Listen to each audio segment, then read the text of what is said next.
Most of the current cuts right now are coming because they're not going to be able to get the ad revenue from Hockey Night in Canada. So, how exactly? I'm just wondering how that's not true. That is stuff that the CBC is sort of putting out there, and you read it in a number of places. But I'll try to just tell you briefly. In the last contract from 07 to 13, the CBC was responsible for sending $120 million a year to New York, and they had the responsibility to make the programs. And they were raising $130 million in advertising. You do the math, it's sort of a break-even situation. They lost the rights to Hockey Night in Canada, having bid more than $200 million a year for it to a much wealthier bidder. But that bidder has come back to them and said, we'll give you the programming for free. Now, where CBC would have been in trouble would be if they had to put on 300-400 hours of new primetime programming and pay for it.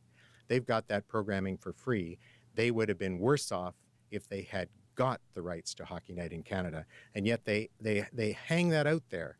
The real reason that these cuts are happening is because in 2012, the Conservative government broke its electoral promise to maintain or increase funding for the CBC and imposed a 10% cut. But the government, in its wisdom, decided to implement the cut in stages. So in 2012-13, it was 3%, and in 2013-14, it was 6%. And this April, just 50 days ago, it hit the full 10%. What we are seeing today is not the result of the loss of Hockey Night in Canada, not the softening of television advertising. This is the full impact of the 10% cut, the broken electoral promise.